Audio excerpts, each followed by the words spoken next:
My son-in-law forced me to sell my house and threw me out into the freezing Chicago winter. Then my own daughter threw a broken garbage bag at my chest and shouted, "Take your trash and get out." I stood there humiliated while the neighbors watched from their windows.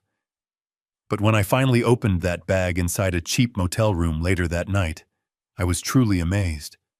Inside, I found a savings account with $700,000 and a secret note.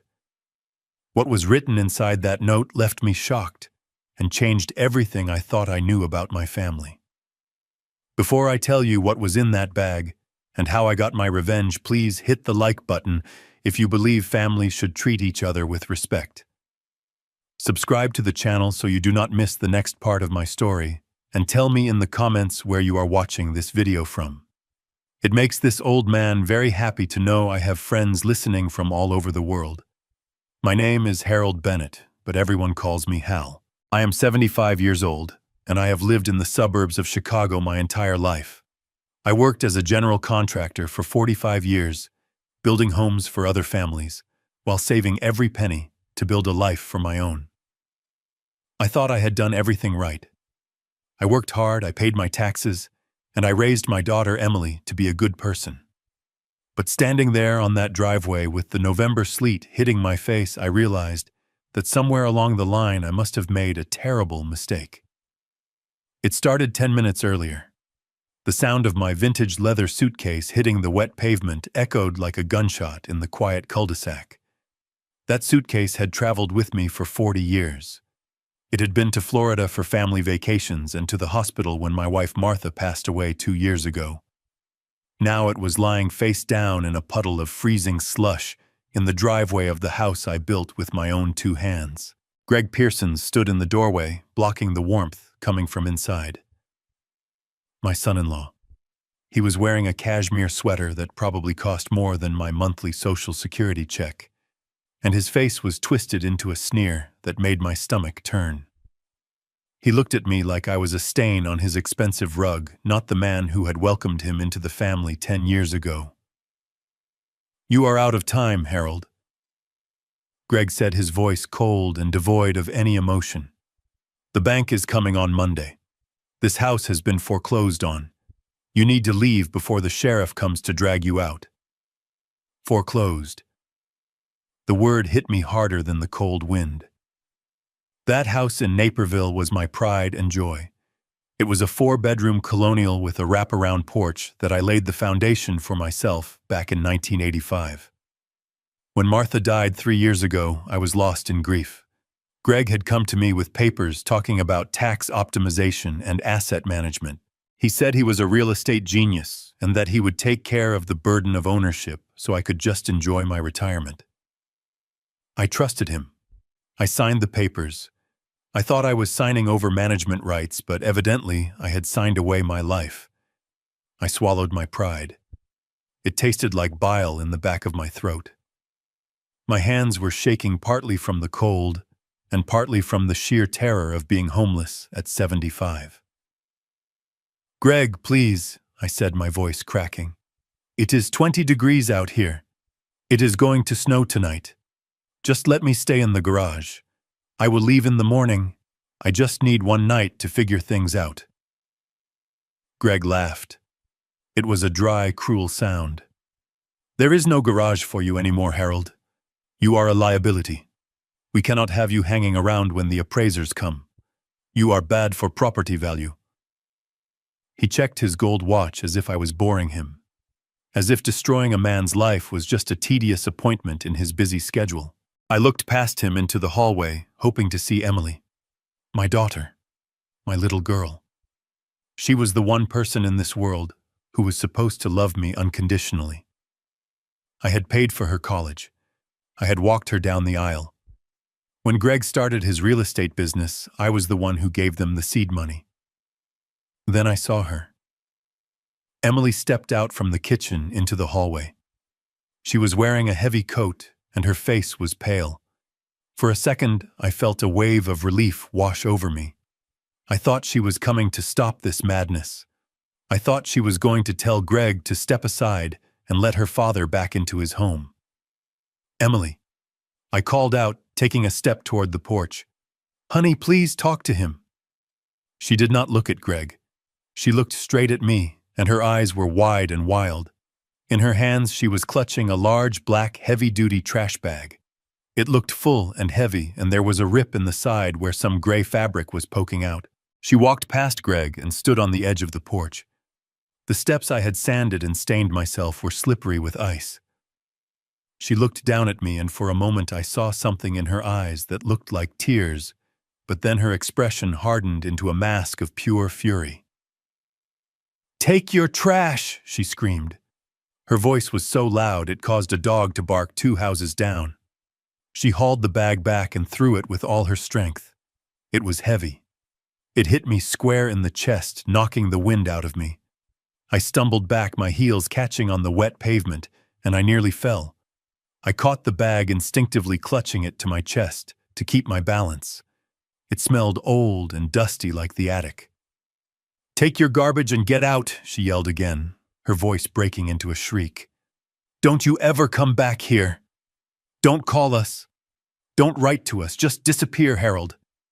Get out of our lives."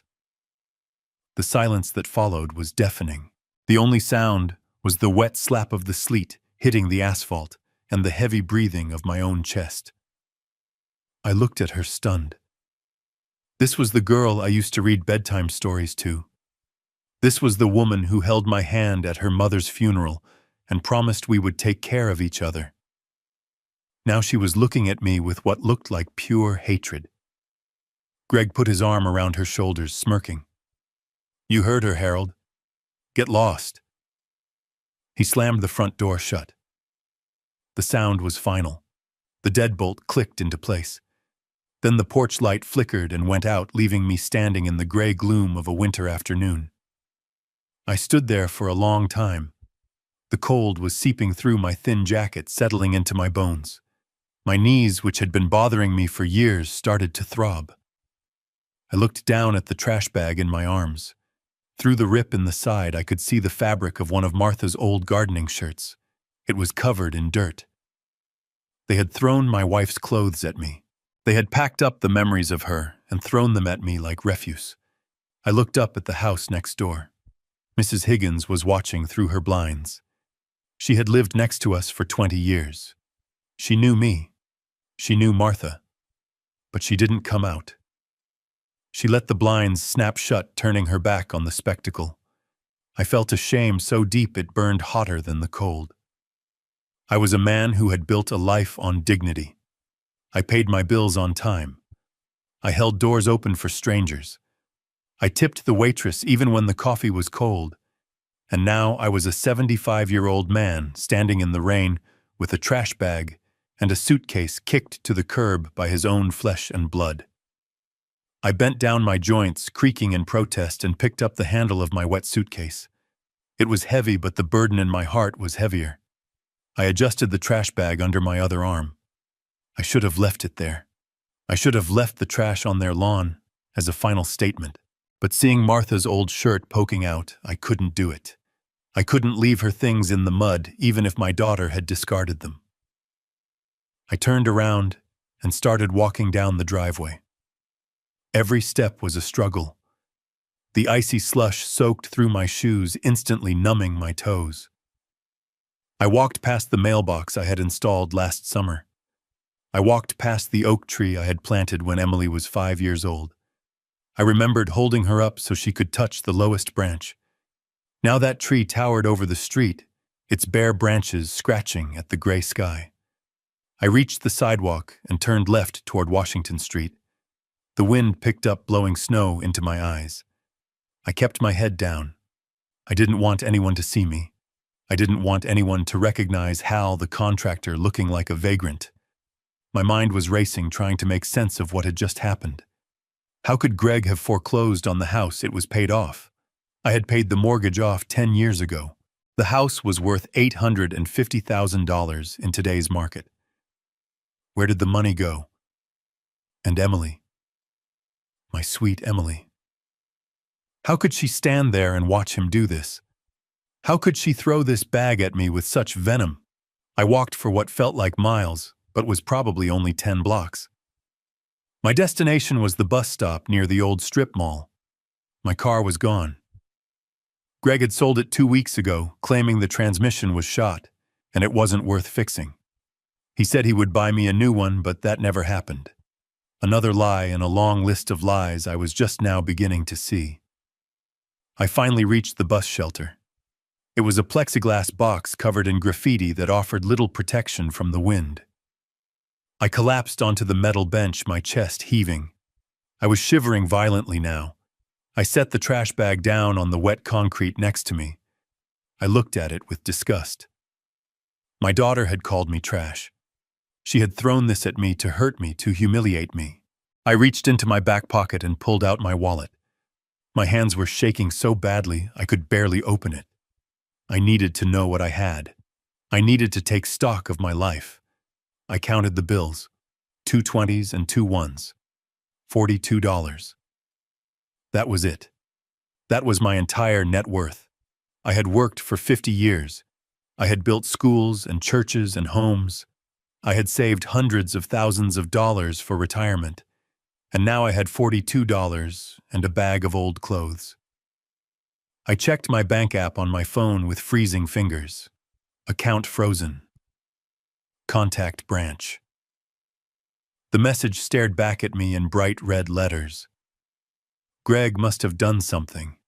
He had power of attorney. He had access to everything. A tear, hot and angry, rolled down my cheek. I wiped it away quickly. I wouldn't cry. Not here. Not where people could see. A bus pulled up its brakes, screeching. It wasn't going anywhere in particular, just heading west, away from the expensive neighborhoods, away from my past. The driver opened this door and looked at me with tired eyes. "You getting on, Pops?" he asked. I nodded and grabbed my suitcase and the trash bag. I hauled them up the steps, my body screaming in protest. I fed 2 of my precious dollar bills into the machine. "Where to?" the driver asked. "Away," I whispered. "Just away from here." I moved to the back of the bus and sat down, hugging the trash bag to my chest for warmth. The bus lurched forward, leaving Naperville behind. I looked out the window, watching the familiar streets blur into the gray afternoon. I didn't know where I was going to sleep tonight. I didn't know how I was going to eat tomorrow. All I knew was that my life as I knew it was over. But as I clutched that plastic bag, feeling the lumpy shape of the old clothes inside, I had no idea that my life was actually just beginning. I had no idea that the bag my daughter threw at me wasn't an insult. It was a lifeline. If you want to know what I found inside that bag when I finally got to safety, hit that subscribe button right now. You are not going to believe what my wife Martha had done years ago to protect me from this exact moment. The payoff is coming, and trust me, Greg is going to wish he had never opened that door. Let's keep going. I got off the bus 3 miles down the road at a place called the Sleepy Traveler Motel. It was one of those places where the neon sign hummed loudly and the letter M was burned out, leaving it reading "Hotel." The paint was peeling off the exterior walls, and there were 2 rusted pickup trucks in the parking lot. It was not the kind of place a man like me usually stayed, but beggars could not be choosers. I walked into the lobby, which smelled of stale coffee and industrial cleaner. The clerk was a young man with headphones around his neck who barely looked up from his phone. I asked for a room for the night. He told me it was $39 plus tax. I counted out my bills on the scratched countertop. 2 20s and 2 1s. I had $42 to my name. After paying him, I was left with less than $1 in my pocket. He handed me a physical key attached to a green plastic diamond and pointed toward the back of the lot. Room 104. I walked through the sleet to the room. The door stuck, and I had to put my shoulder into it to get it open. Inside, it was freezing. The heater under the window rattled and wheezed, but pushed out only lukewarm air. The carpet was a suspicious shade of brown, and the bedspread looked like it had not been washed in a decade, but it was dry and it was out of the wind. I dropped my suitcase on the floor and sat on the edge of the mattress. My knees popped and ached.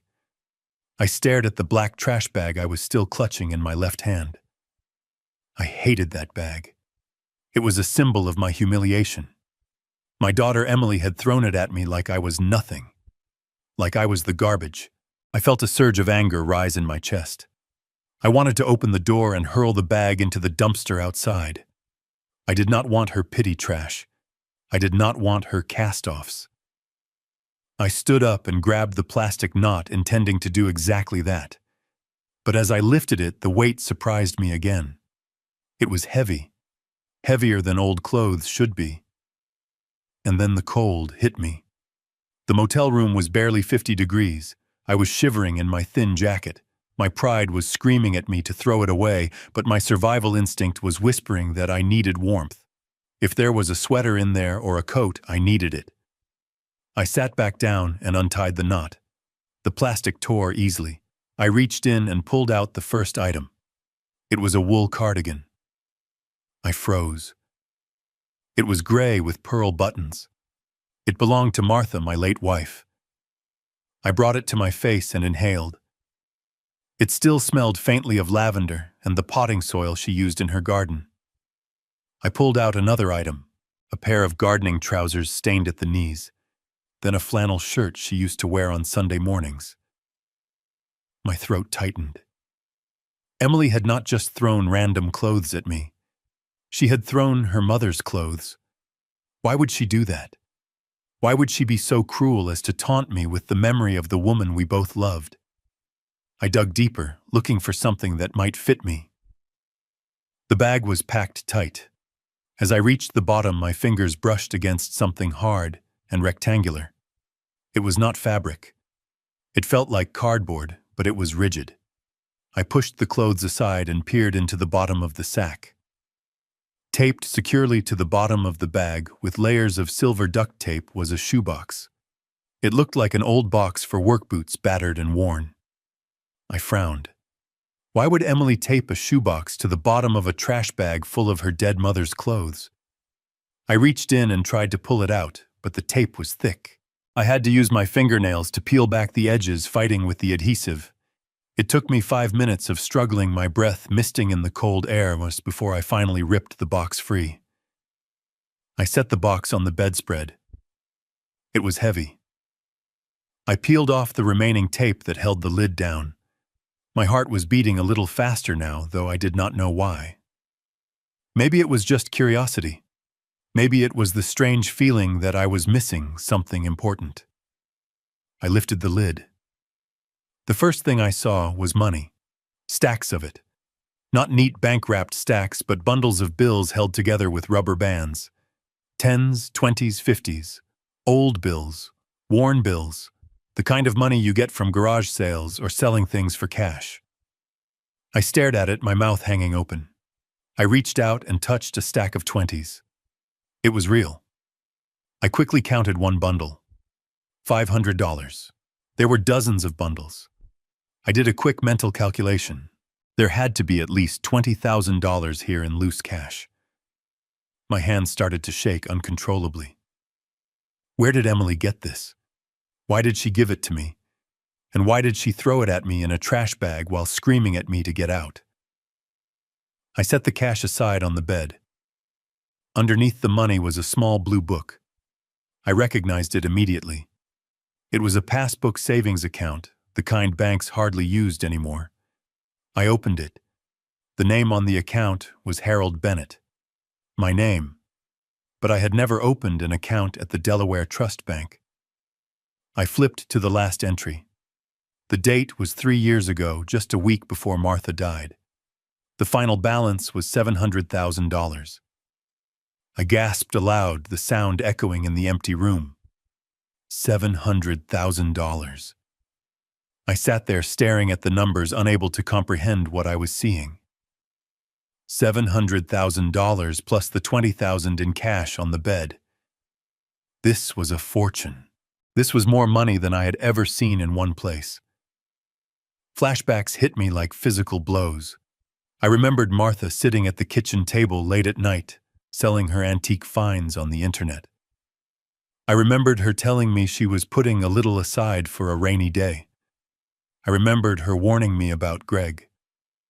She never liked him. She always said his smile did not reach his eyes. Hal, you have to be careful with him, she had said to me a month before she passed. He is a shark, Hal. Do not let him near the deed to the house. I had dismissed her worries.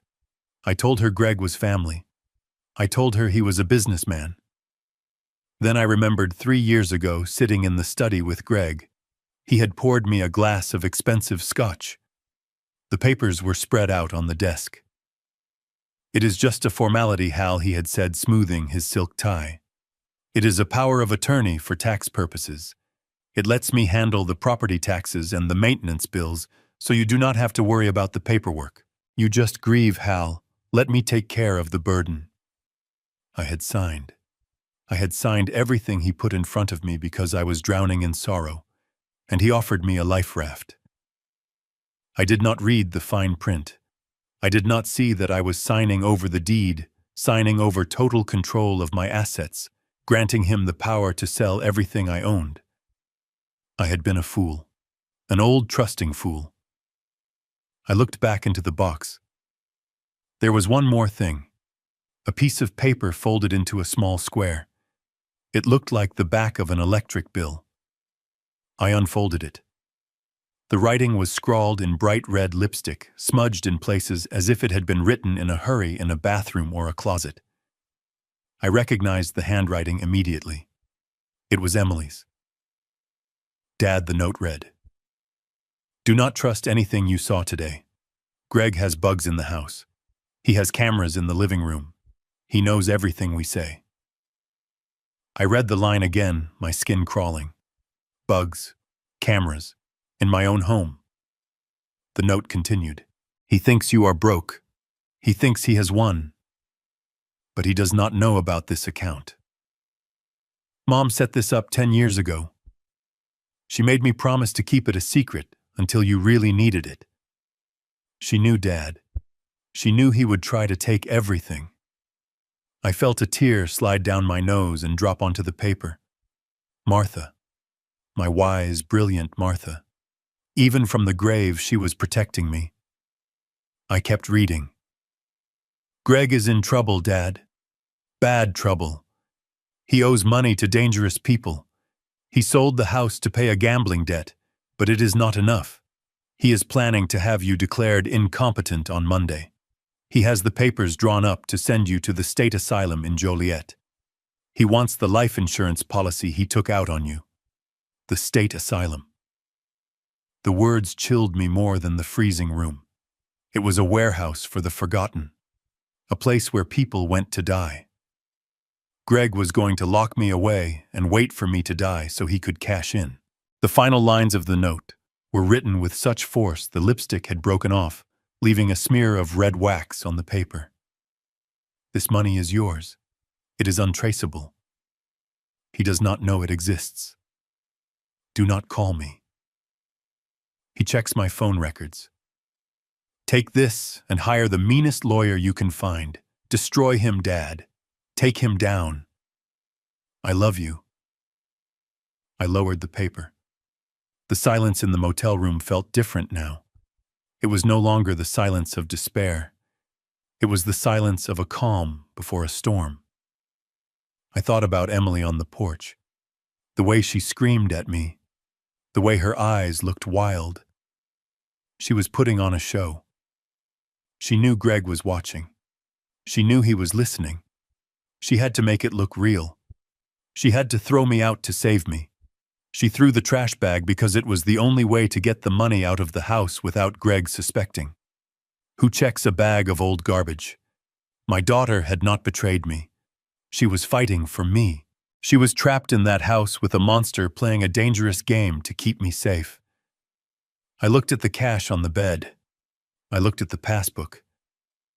$700,000. I stood up and walked to the dirty mirror hanging over the dresser. I looked at my reflection. I saw an old man with gray stubble and red eyes. I saw a man who had been beaten down, kicked to the curb, and left for dead. But as I stared into my own eyes, I saw something else igniting. It was a spark that had been dormant since Martha died. It was the spark of the man who could frame a house in a week, the man who could negotiate with union bosses and city inspectors, the man who built things that lasted. Greg Pearsons thought I was a senile old fool. He thought I was trash to be discarded. He thought he had won. I picked up the stack of $20 bills and squeezed it until my knuckles turned white. He was wrong. I was not trash. I was a father. I was a husband. And I was now a man with a war chest of $700,000 and a roadmap to my enemy's destruction. I carefully placed the money back into the box. I put the passbook inside my jacket pocket, right next to my heart. I folded the note and tucked it into my shoe. I was not going to sleep tonight. I had work to do. Monday was 2 days away. Greg was planning to end my life on Monday. Well, he was in for a surprise, because by Monday I was going to be the one ending his. I turned off the flickering overhead light and sat in the dark, the glow of the motel sign outside illuminating the room in flashes of red. I watched the snow fall past the window, and for the first time in a long time I did not feel the cold. I felt the fire, and it was burning hot. I stared at my old iPhone sitting on the stained nightstand of the motel room. It felt like a grenade waiting to go off. If Emily was right and Greg was tracking me, that device was a beacon leading the wolf right to my door. I made my first executive decision as a free man with a war chest. I powered it down, walked to the bathroom, and dropped it into the toilet tank. Let him track me to room 104 of the Sleepy Traveler Motel after I was long gone. I took $500 from the stash in the shoebox and shoved the rest into my suitcase, burying it deep beneath my own clothes. I needed to move and I needed to remain invisible.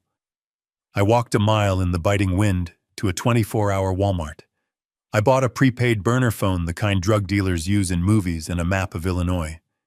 I felt ridiculous, a 75-year-old grandfather playing spy, but the fear in Emily's note had been real. Next, I needed wheels. I could not rent a car from a major agency like Hertz or Enterprise because they would require a credit card, and a credit card leaves a paper trail. I found a place called Rent-A-Wreck on the outskirts of town, a lot surrounded by a chain-link fence topped with razor wire. The owner was a man named Sal, who chewed on an unlit cigar and did not ask questions as long as the cash was green. I put down a deposit on a 10-year-old Ford Taurus that smelled of stale cigarette smoke and pine air freshener. It was ugly and the heater rattled, but it was anonymous. It was perfect. I drove out of the lot feeling a strange surge of adrenaline. For the first time in 3 years, I was making my own decisions. I was not asking Greg for permission. I was not waiting for an allowance. I was driving my own car on my own terms. My destination was 40 minutes away in a suburb called Oak Brook. I was heading to the Shady Oaks retirement community. It sounded pleasant, but it was essentially a high-end waiting room for death. My old friend Ben Stone lived there. Ben and I had fished together for 20 years on Lake Michigan. He was a retired criminal defense attorney, a shark in a cheap suit back in the day, who had kept half the union bosses in Chicago out of jail in the 80s. If anyone knew how to handle a snake like Greg, it was Ben. I found Ben in the common room staring blankly at a television, playing a game show at maximum volume. He looked older than I remembered, frail in his wheelchair, a plaid blanket tucked around his knees. My heart sank. Had I come too late? Was his mind gone too? Ben, I said softly, touching his shoulder. He turned his head slowly. His eyes were cloudy, but as they focused on my face, a spark of recognition ignited. He blinked once, then twice, and a slow grin spread across his face, revealing expensive dental work. Hal Bennett. He rasped, his voice sounding like gravel in a mixer. I thought you were dead. You look like hell. I feel like hell, Ben, I said, pulling up a chair. I need your help. Ben listened as I told him everything. I told him about the foreclosure, The eviction, the trash bag, and the note. When I showed him the passbook and the stack of cash, his eyes widened. The lethargy of the nursing home seemed to evaporate from his body. He sat up straighter. He looked at the documents with the hunger of a man who had been starving for a challenge. "Martha set this up," Ben muttered, running a thumb over the passbook. Smart woman. She knew. She always had a sixth sense about people. "This isn't just savings, Hal. Look at the deposits. These are structured. She was selling those antiques online, right? She was funneling the profits here, keeping it off the books. She was building you a life raft while you were busy trusting the shark." He looked at me, that his expression serious. "You know what this means, Hal? It means we have resources. And in a war, resources are ammunition." Ben wheeled himself over to a small desk in the corner of his room.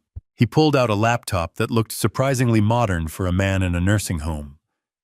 "You think I just sit here and play bingo?" he asked, seeing my surprise. "I still have friends, Hal. I still have eyes and ears in the city. You want to know who Greg Pearsons really is? Let's find out." For the next 4 hours, I watched a master at work. Ben made calls. He used a voice that commanded respect, barking orders at private investigators and old contacts in the clerk's office. He typed furiously, accessing databases I did not even know existed. I sat on the edge of his bed eating a cup of tasteless gelatin a nurse had brought in, waiting for the verdict. Around 3 in the afternoon, Ben stopped typing. He spun his wheelchair around to face me. His face was grim. The playful spark was gone, replaced by the hard, cold look of a lawyer who has seen the worst of humanity. "It is worse than we thought," Hal, Ben said. "Much worse." "Tell me," I said, bracing myself. "Greg Pearsons is not a real estate tycoon," Ben began. "He is a fraud. He has not closed a legitimate deal in 18 months. The fancy office downtown. It is a lease he is 3 months behind on. The cars, leased and in danger of repo. But that is just the surface." Ben tapped a piece of paper he had printed out. "Your son-in-law has a problem, Hal. A massive gambling problem. Not poker, not horses. Crypto casinos, unregulated offshore gambling sites. He has been bleeding money for 2 years. He chases his losses, and when he ran out of his own money, he started looking for other sources." He looked at me meaningfully. "He owes $2.5 million, Hal, and he does not owe it to a bank. He owes it to a syndicate out of Eastern Europe that runs these sites. These are not people who send angry letters. These are people who break legs." I felt the blood drain from my face. $2.5 million. "But the house," I stammered. "It was paid off." Ben nodded slowly. "It was. Until 6 months ago. Greg forged your signature on a home equity line of credit. He cashed out 80% of the home's value. He forged the notary seal, too. I have a friend at the county recorder's office who pulled the digital file. The signature is a decent forgery, but it is shaky. He used the house to pay the vigorish on his loans, but he gambled the rest and lost it too. Now the bank is foreclosing because he has not made a single payment on the loan he took out in your name." I felt sick, physically sick. He had stolen my home. He had stolen the legacy I built for my family and fed it into a digital slot machine. "It gets worse," Ben said, and his voice dropped an octave. "How can it be worse?" I whispered. Ben handed me another document. It was a court filing. It was dated for next Monday.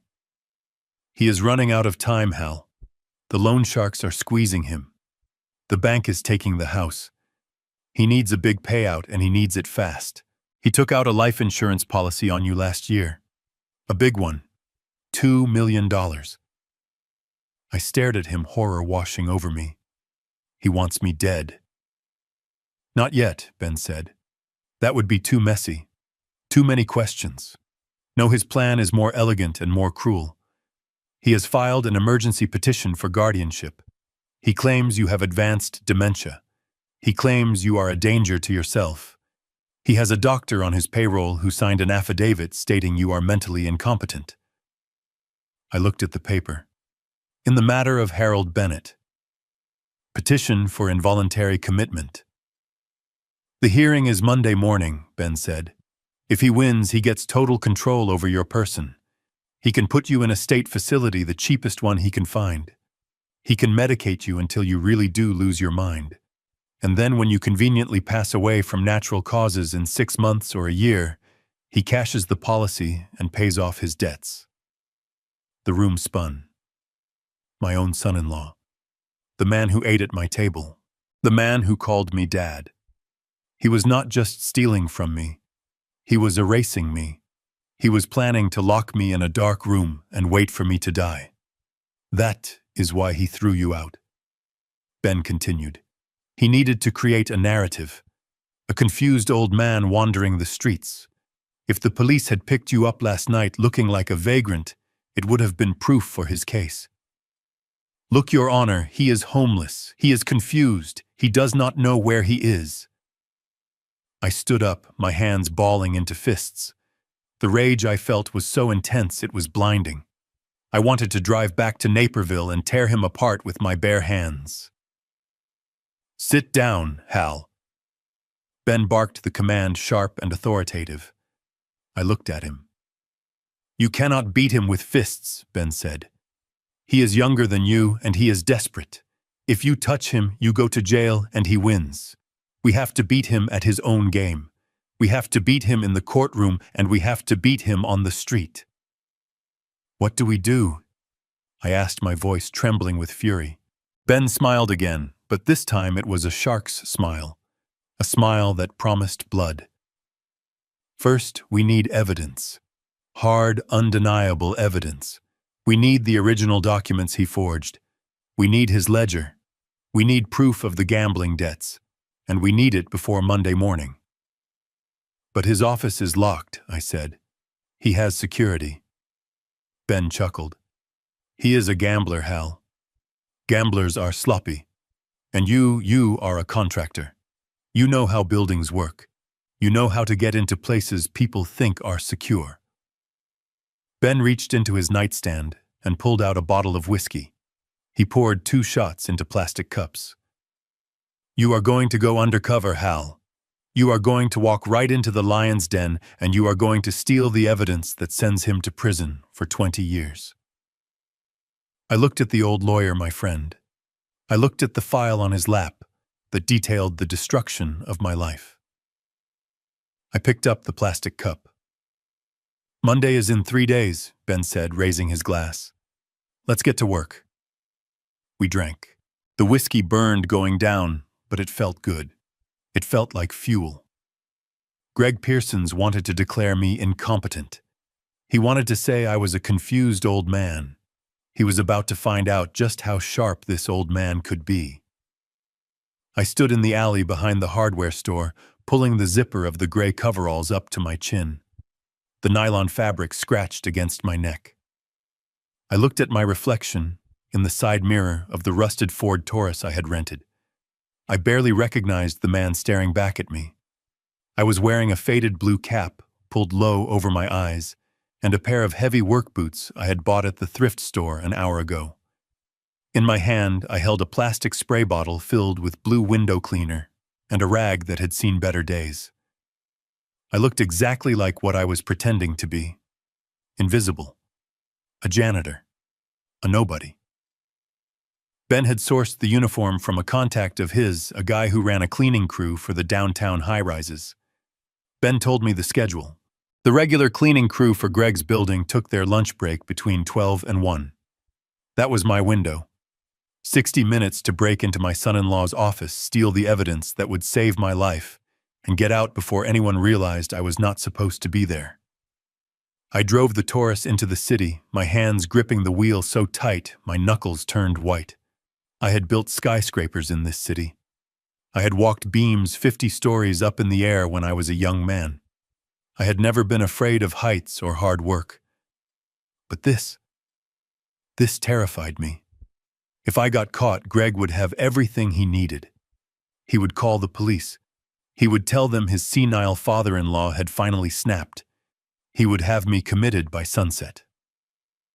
I parked 3 blocks away and walked to the glass and steel tower where Pearson's luxury estates rented the entire 14th floor. The lobby was an ocean of marble and polished brass. Men in $3,000 suits walked briskly, talking into earpieces. I kept my head down, clutching my cleaning supplies like a shield. I walked straight toward the service elevator. The security guard was looking at a monitor. He glanced up at me. My heart hammered against my ribs like a trapped bird. I gave him a tired nod, just a working man acknowledging another working man. He didn't even blink. He buzzed me through. I was in. The elevator ride to the 14th floor felt like it took a lifetime. I watched the numbers climb. 10, 11, 12. I checked the button recorder taped to my chest under the coveralls. The little red light was blinking. It was recording.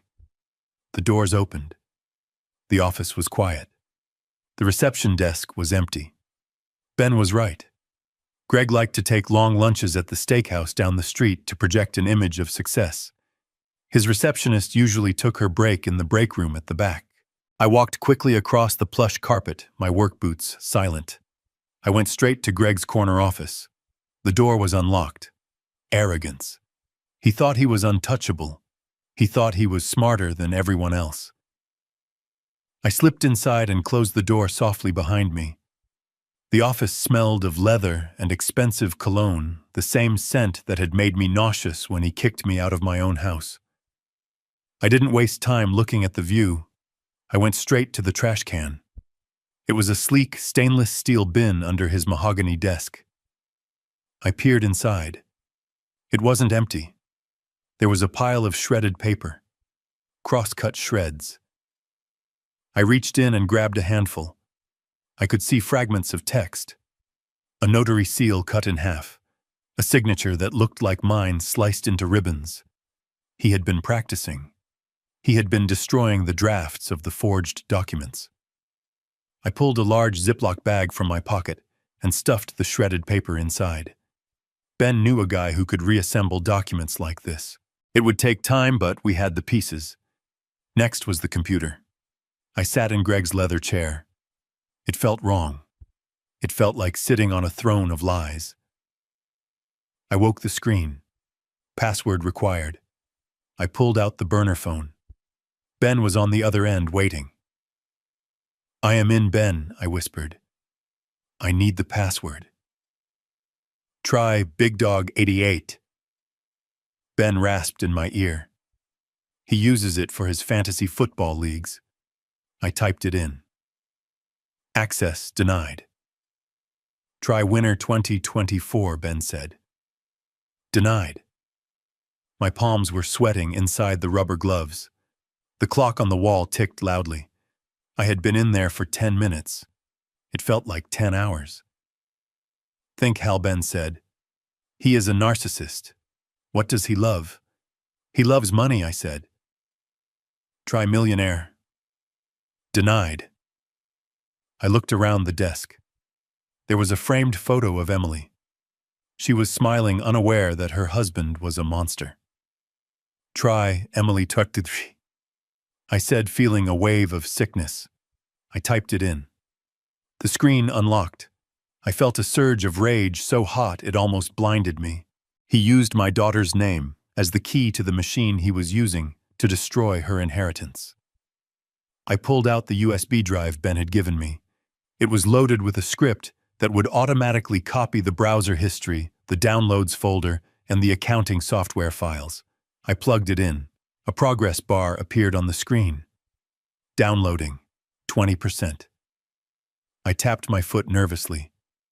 I looked at the door. 40%. Come on, I whispered.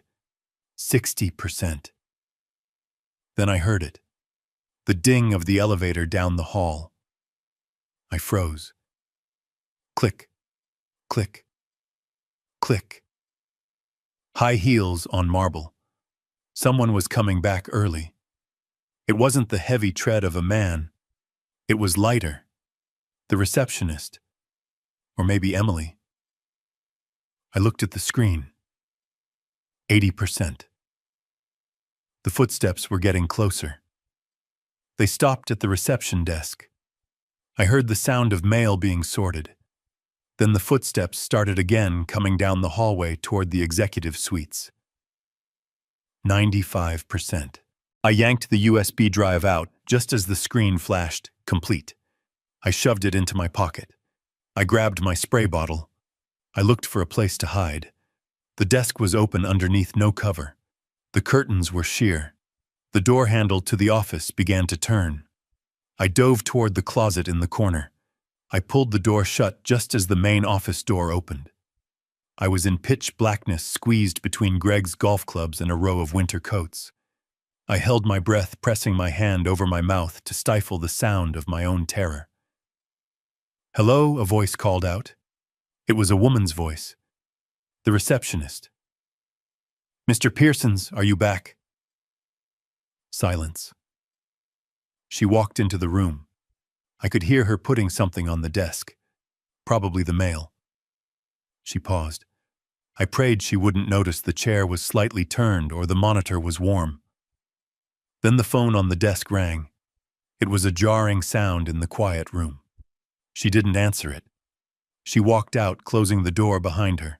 I let out a breath I didn't know I was holding. I reached for the doorknob to escape. But then the door opened again. Harder this time. Heavier footsteps. Greg.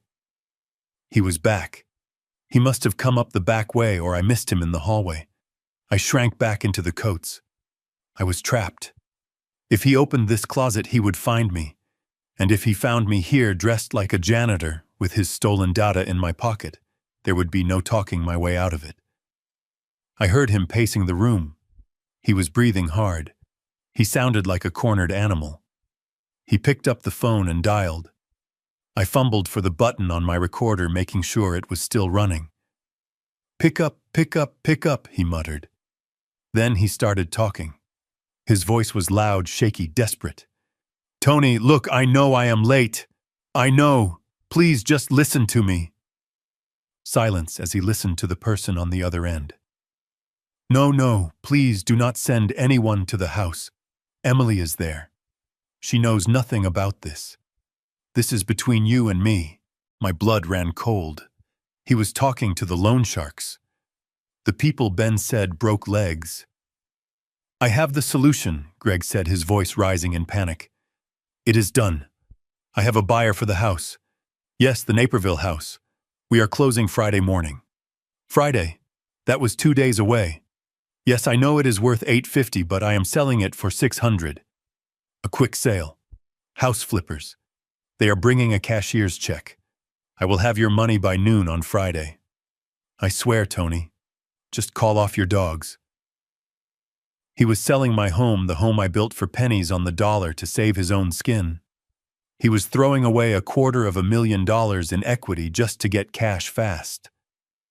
I heard him slump into his chair. But what he said next made me forget about the house. It made me forget about the money. "Yeah, the old man is handled," he said into the phone. "No, he won't be a problem. He is homeless right now, wandering the streets. But come Monday, he is gone for good." He laughed, a dry, cruel sound. "I have the paperwork, Tony. The doctor signed the affidavit this morning. Dementia. Advanced aggression. He is going to the state facility in Joliet. The lockup ward. Once he is in the system, he loses all legal rights. He becomes a ward of the state, and I remain his power of attorney." I pressed my ear against the wood of the door, tears of rage stinging my eyes. He wasn't just stealing from me. He was erasing me. He was going to lock me in a warehouse for the insane and throw away the key. And the best part, Greg continued, is the insurance. $2 million. But I have to wait 6 months for it to pay out on natural causes. So he just has to survive 6 months in there. I figure the food or the stress will kill him by then anyway. It is a win-win. He hung up the phone. I stood there in the dark, shaking. not from fear anymore. From a hatred so pure it felt like it could burn down the building. I heard him pour a drink, the clink of glass on crystal, then the sound of him sighing. "Sarah," he yelled out to the receptionist. "I am going to the restroom. Hold my calls." I heard the door open and close. I waited 5 seconds. Then I burst out of the closet. I didn't care about being quiet.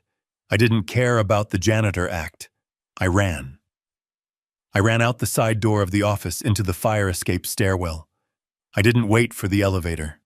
I ran down 14 flights of concrete stairs, my boots thudding against the steps, my heart pounding in my ears, my lungs burned, my old knees screamed in protest, but I didn't stop. I burst out into the alleyway, gasping for air, the cold winter air hitting my sweaty face. I stripped off the gray coveralls right there next to a dumpster, revealing my flannel shirt and jeans underneath. I threw the cap into the trash. I walked as fast as I could to the Ford Taurus. I got in, locked the doors, and sat there hyperventilating. I reached into my pocket and pulled out the recorder. I pressed rewind and then play. "He is going to the state facility in Joliet. Once he is in the system, he loses all legal rights." Greg's voice, tinny but clear, filled the car. I had him.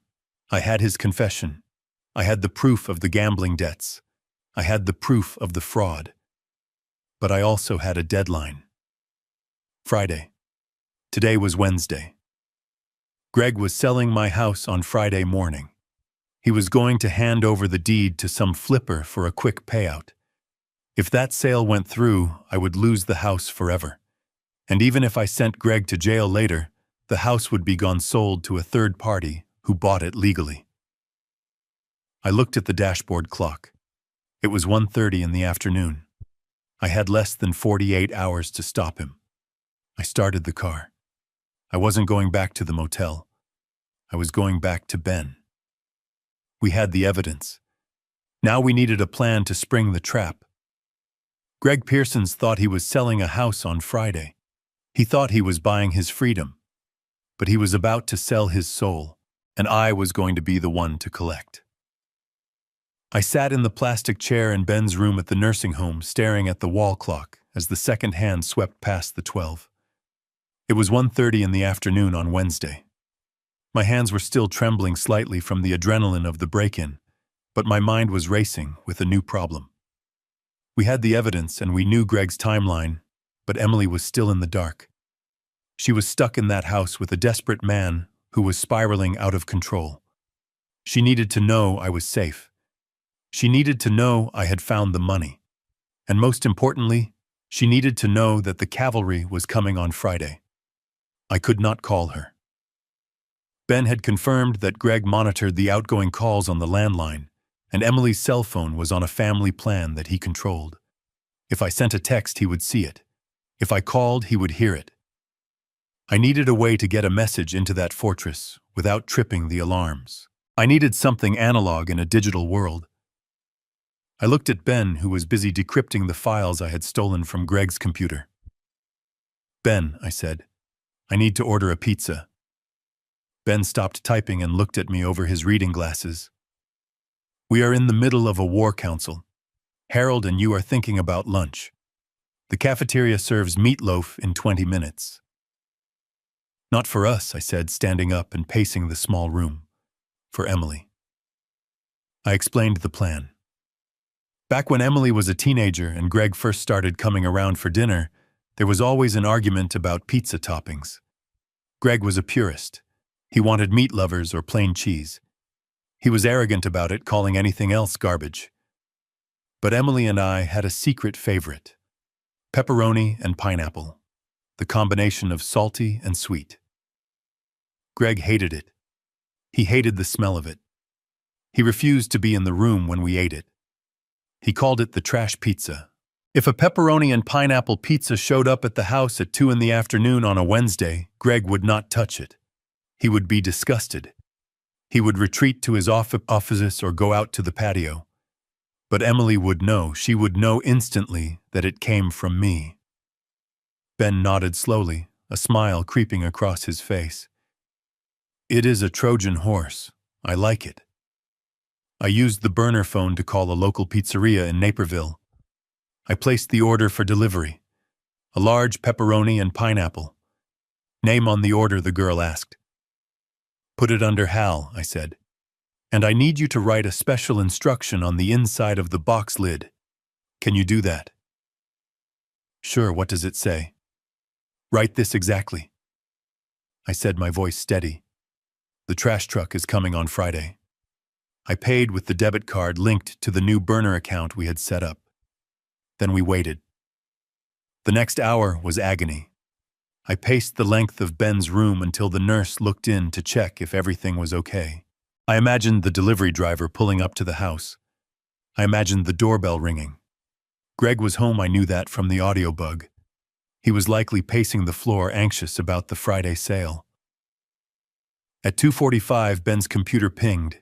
He had hacked into the cloud account for the home security system Greg had installed. He pulled up the feed from the living room camera. Look at this, Ben said, pointing to the screen. The video was grainy but clear enough.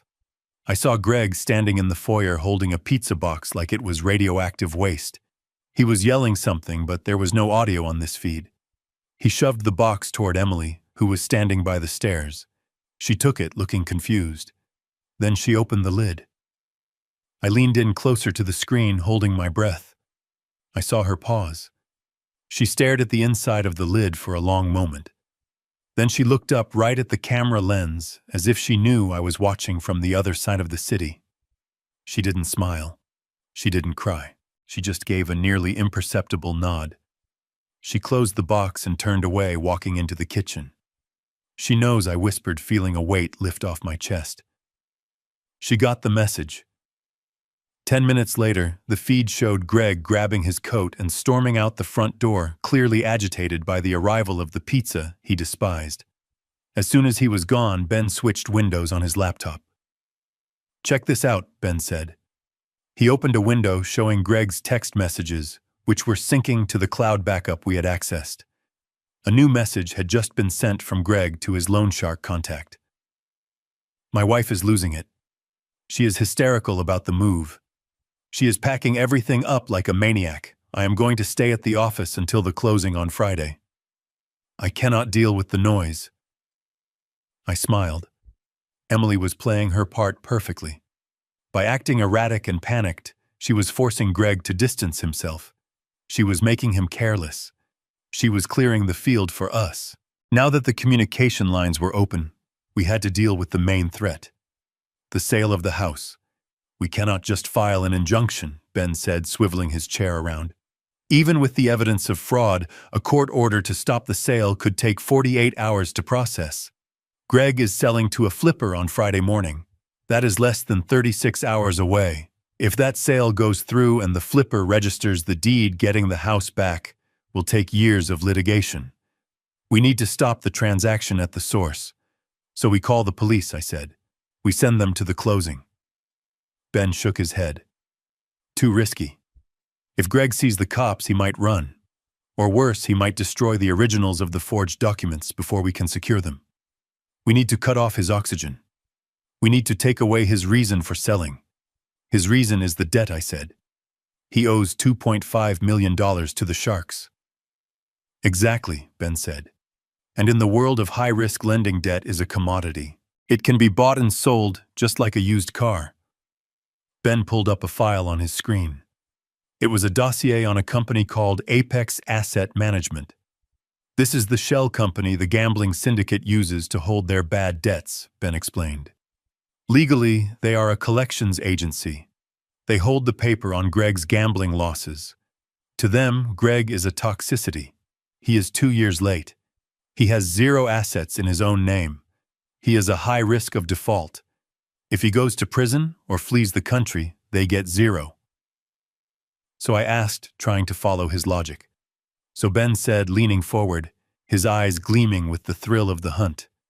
To them, getting 50 cents on the dollar is a dream come true. Getting 20 cents is better than nothing. He looked at me seriously. Hal, you have $700,000 in that account. It is a lot of money. It is your retirement. It is your safety net. I nodded, touching the pocket where the passbook rested. I can make a call, Ben said. I know the lawyer who represents Apex. I can offer to buy Greg's debt. If we buy the note, we become his creditor. We step into the shoes of the loan sharks. And then what I asked. Then Ben said simply, we own him. If we own the debt, we have a lien on all his assets. We can freeze the sale of the house not as a family dispute, but as a secured creditor exercising our rights. We can walk into that closing on Friday and legally seize the check before he even touches it. I sat back, stunned by the brilliance and the risk of the plan. But it will cost money, I said. Ben nodded. I am going to offer them $500,000 cash immediate wire transfer for the entire $2.5 million debt. They will take it, Hal. They think Greg is a deadbeat. They think the money is gone. 500 grand is a windfall for them. $500,000. It was more than half of what Martha had saved. It was money meant for my old age. If I spent it, I would be left with a fraction of my security. But then I thought about the house. I thought about the oak tree in the yard. I thought about Emily throwing that trash bag to save me. I thought about Greg calling me incompetent and planning to lock me away. This was not about money anymore. This was about taking back control. Do it, I said. Buy the debt. Ben wasted no time. He picked up his phone and dialed a number from memory. He put it on speaker. Hello, a smooth voice answered. This is Benjamin Stone, the voice on the other end paused. Ben Stone. I haven't heard that name since the Teamsters trials. Are you still alive, you old buzzard? Alive and kicking, Ben said, his voice strong and confident. I am representing a private investor who is interested in acquiring a distressed asset portfolio from Apex, specifically the obligations of one Gregory Pearsons. There was a silence on the line, then a dry chuckle. Pearsons. That guy is a walking corpse. He is underwater. Why would your client want that toxic waste? My client specializes in high-risk recovery. Ben lied smoothly. He believes he can squeeze blood from a stone. We are offering $500,000. Cash. Wired today. Take it or leave it. I held my breath. $500,000 for a $2.5 million debt. It was insane.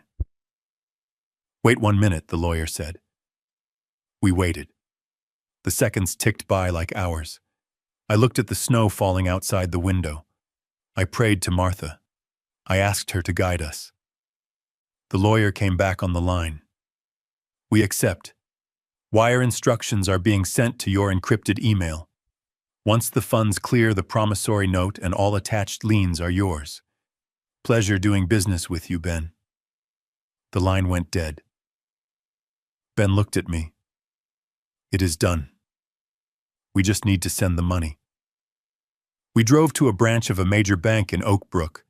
I walked in wearing my best flannel shirt, trying to look like a man who moved $500,000 every day. I sat down with a personal banker, a young woman who looked at my ID and then at the passbook from Delaware. I need to wire $500,000 to this account, I said, sliding the paper Ben had printed across the desk. She typed for a moment, then frowned. Sir, this is a significant amount. May I ask the purpose of the transfer? It is an investment, I said, my voice flat. Real estate.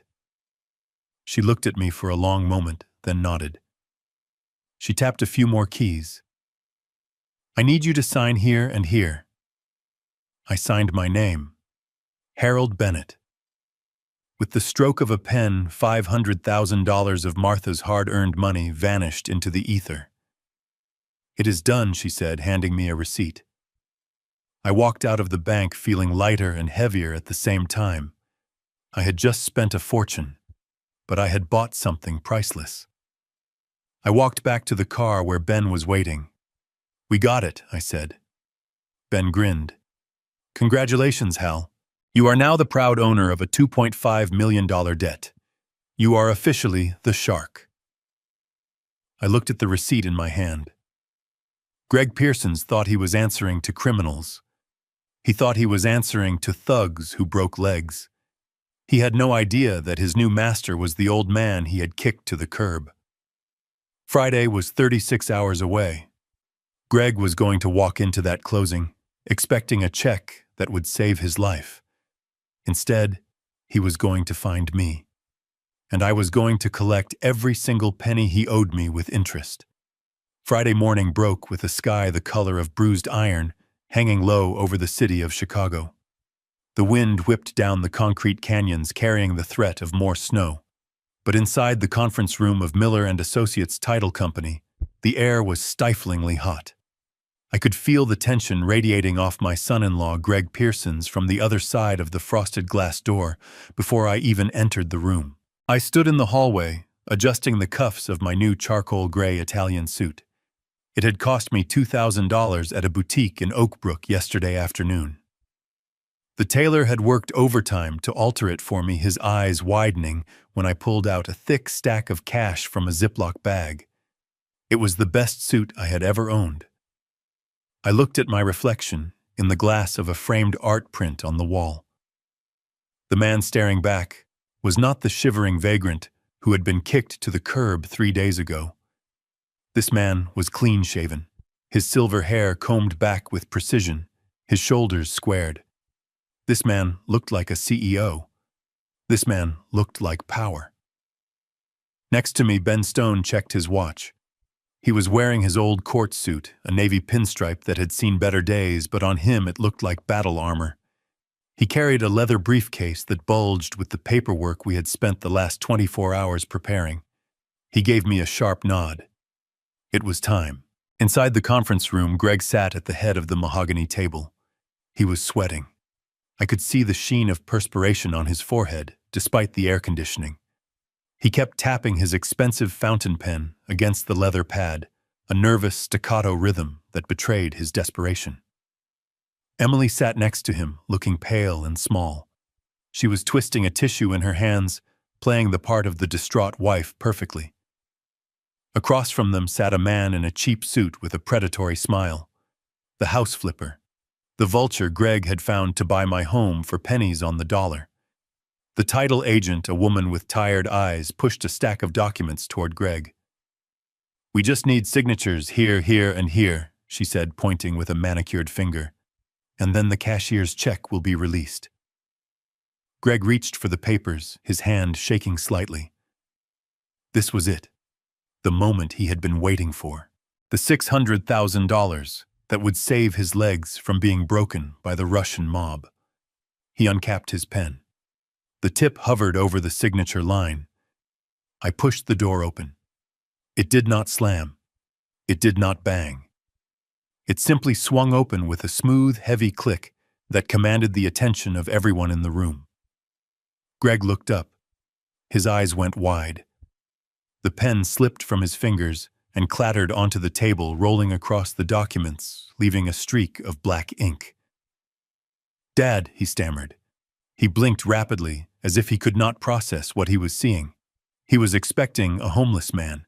He was expecting a confused, senile old fool in dirty clothes. He was not expecting the man in the $2,000 suit standing in the doorway. "What are you doing here?" Greg asked, his voice rising in pitch. "You are supposed to be at the motel. I mean, you are supposed to be resting." He stood up, knocking his chair back. He looked at the title agent and then at the buyer, a frantic look in his eyes. "I am sorry, this is my father-in-law," Greg said quickly, trying to usher me out with words. "He is not well. He has dementia. He wanders off. I need to call security." I did not move. I walked calmly into the room, my new leather shoes clicking on the hardwood floor. I walked right past Greg, ignoring him completely, and pulled out the chair at the opposite end of the table. I sat down, unbuttoning my jacket with a deliberate, slow movement. "I am not wandering, Greg," I said, my voice deep and steady, "and I am certainly not lost." Greg's face flushed a deep, ugly red. He looked at Emily for support, but she was staring at her hands, hiding a small smile. "You can't be in here," Greg hissed. "We are in the middle of a closing." This is private business. Get out, Harold. Go back to your room before I have you committed right now. I leaned back in the chair and tented my fingers. I am afraid that won't be possible, I said. You see, I am here to buy the house. The flipper across the table laughed a harsh barking sound. Get in line, Pops, he said, sneering. We have a contract. Ink is almost dry. Unless you have 600 grand in your pocket, you are wasting our time. I looked at the flipper. He was young, arrogant, the kind of man who profited from other people's misery. I am not buying it from him, I said, pointing a finger at the flipper. And I am certainly not buying it from him, I said, shifting my finger to Greg. Greg looked like he was about to have a stroke. What are you talking about, you crazy old bat? You have $40 to your name. Ben stepped into the room, then closing the door behind him. He walked to the table and dropped his heavy briefcase with a thud that made the water glasses jump. My client is not buying the property from you, Mr. Pearsons, Ben said, his lawyer voice filling the room. He is acquiring the asset. Ben opened the briefcase and pulled out a thick stack of files. He slid them across the polished wood table. They fanned out in front of Greg like a winning hand of poker. Greg looked down.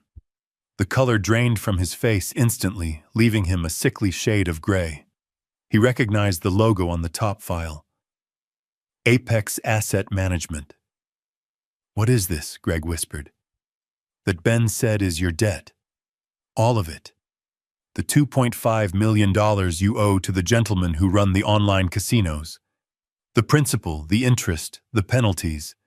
Every single cent. Greg looked up at me, terror dawning in his eyes. You bought my debt, he choked out. I nodded. Indeed. As of yesterday afternoon, I am the sole owner of your promissory note. I am your creditor, Greg, and I am calling in the loan. The room went silent. The flipper looked from me to Greg, sensing that the deal was disintegrating. What does this mean? The flipper asked. It means Ben said, turning to the title agent, that Mr. Pearsons here does not have the authority to sell this property. As the secured creditor, Mr. Bennett has exercised his right to place an immediate lien on all of Mr. Pearsons' assets, including this house, which was improperly collateralized using fraudulent documents. Ben slapped a court order on top of the pile. This is an emergency freeze order signed by a judge this morning. No assets move. No money changes hands. This sale is dead. Greg made a sound like a wounded animal. He looked at the check sitting on the table, the check that was supposed to save his life. It was so close. Just inches away. You can't do this, Greg screamed, slamming his hands on the table. That is my house. I have a buyer. I need that money. You need the money to pay the people who threatened to break your legs, I said calmly. But you don't owe them anymore, Greg. You owe me. The flipper stood up, buttoning his jacket. I am out of here, he said. I don't deal with liens. This place is radioactive. Call me when you sort out your family drama. He grabbed his briefcase and walked out, leaving the door swinging behind him. Greg watched him go, his mouth opening and closing like a fish out of water. The money was gone. The escape route was closed. He was trapped in a room with the man he had tried to destroy, and that man now owned his life. Greg looked around the room like a trapped animal, his eyes darting from the closed door to the pile of legal documents Ben had slammed onto the table. The reality of the lien was sinking in, but his ego was still fighting for survival. He turned his desperate gaze toward Emily. She was sitting quietly, her hands folded in her lap, her face unreadable. He must have thought she was still the pliable, terrified woman he had manipulated for the last 3 years. He thought he could still play the husband card. Emily, baby, please, he stammered, reaching out a hand toward her, but stopping short of touching her. Your dad has lost his mind. Look at him. He is talking crazy.